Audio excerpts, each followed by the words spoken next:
cadet, the guy with the great record, right? You know, he was just the perfect guy, the genius commander, superintendent of West Point. The Union had offered him command of all the armies and all this on, and how absolutely brilliant and flawless the guy was. Just no, that's not true. And so in my sense that my account is complete revisionism from the Lost Cause version of him. On the other hand, I'm not knocking him down. I'm not saying, oh, well, yeah, but Lee was really no good. I would never say that. I think Lee was really something. But anyway, that's now we've gone on long. I've gone on too long about Lee. Now I can go on some about Grant. Of course, the last year of the war is set up by this great. I begin my book with, Grant comes to Washington in March of 1864, and the great mythic invincible guy from the West, right? Victor of Shiloh and Fort Donelson and Chattanooga and Vicksburg, and he's coming, east now to take on Lee. Lee has just run circles around really the Union armies, and while he lost technically Gettysburg, Meade didn't pursue him, so that didn't really look like much of a loss. It looked like just kind of a tactical setback. But anyway, now so you have Grant coming east to take the commission, as lieutenant general, and now it's going to be Grant versus Lee. And it's almost thought of as single combat. It's really not single combat. There's a couple 100,000 soldiers involved, but it's this great moment, where here we go. And both sides, particularly the Union, I think, thought this is it. We're going to win now. And then, of course, what happens to the glorious and fantastic and absolutely brilliant Grant is he basically gets his ass handed to him.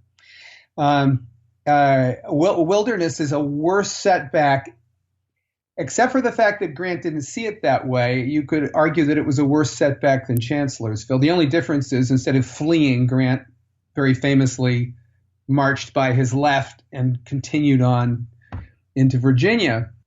But so you have this, and not only that, but there are three other campaigns in Virginia.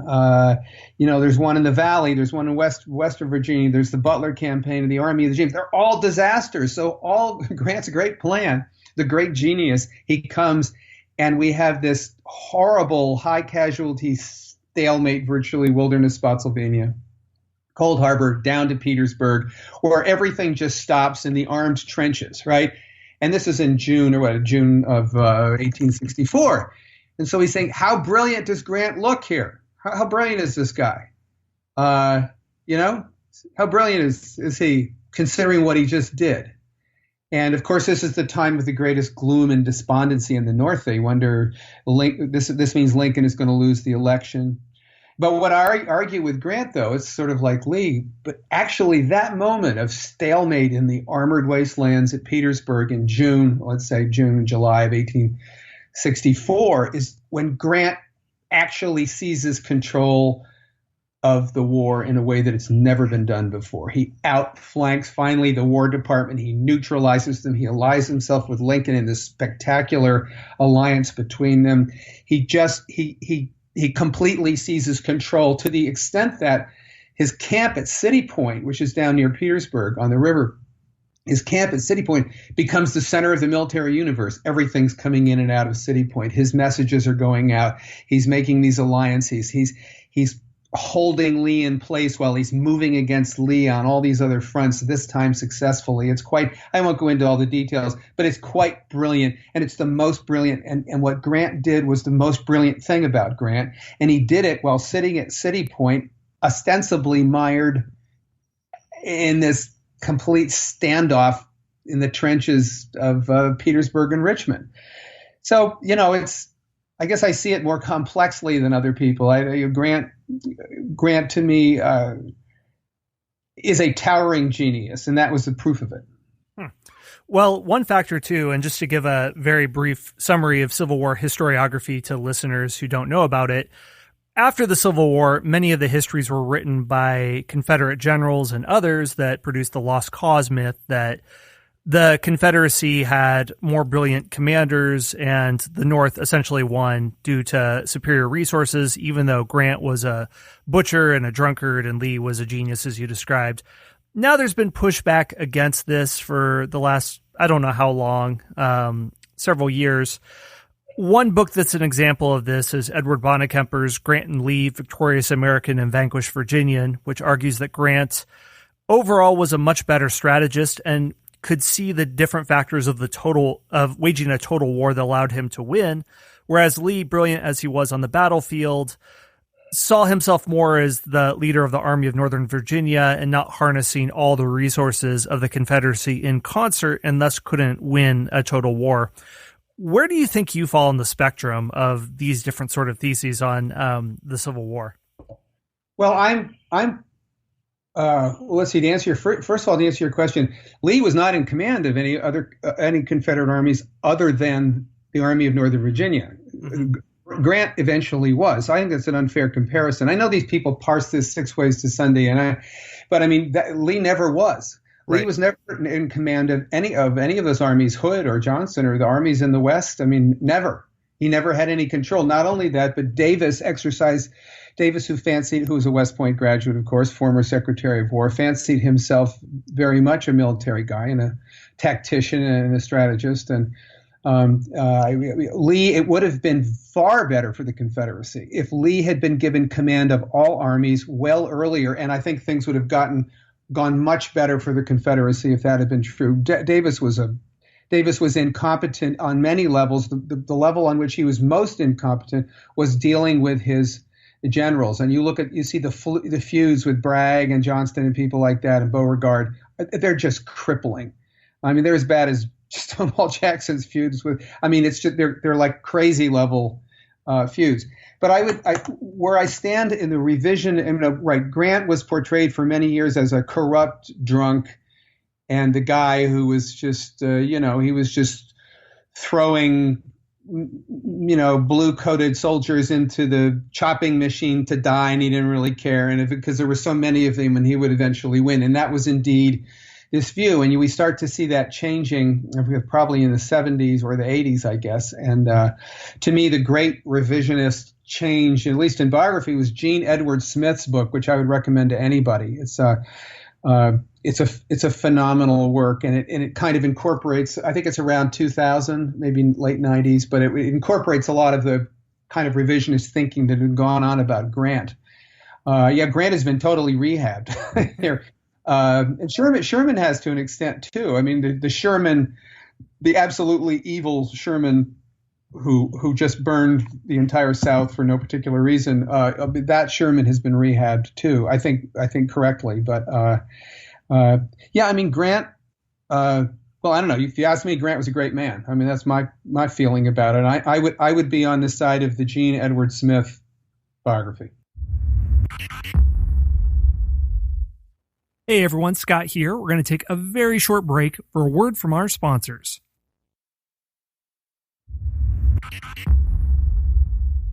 Well, you also mentioned Sherman, and something you state in the book is that he was a lousy general, but perhaps the most brilliant man in the war. Is that because of his march to the sea? Is that something else? What do you mean by that? Okay, so as a general, I have to, when I say he's a lousy general, I have to kind of modify or explain that a little bit. He was a lousy general in terms of the way that we measure generals in the war. Let's say Stonewall Jackson, for example, or someone like George McClellan. The way you would normally measure them would be kind of battle performance, ability to handle troops in a battle in a successful way. Sherman's record is just flat abysmal. There's very little in it in his war record. Let's say, if you look at Shiloh, he failed to see a 40,000 person Confederate army coming. It nearly cost the Union the battle. Now Grant also failed to see it coming, but there was his moment when he was in command in the West, when he literally had a complete nervous breakdown and went crazy. By his own admission, he became insane. Famously, all over the newspapers, he was seeing imaginary Confederate armies coming at him that weren't even there, and he was eventually kind of removed and put out somewhere where he couldn't do any harm by Halleck. Eventually, Grant rehabs him, and really his career in the war is because Grant likes him, and Grant Part of Grant's brilliance was to see how brilliant Sherman was because he wasn't apparent. The Vicksburg campaign, he was the one weak point in it. He performed badly. One particular battle in a swamp north of the town, it was just, he lost a lot of men he shouldn't have lost. He was not present for any of the great victories. Chattanooga was the worst by far.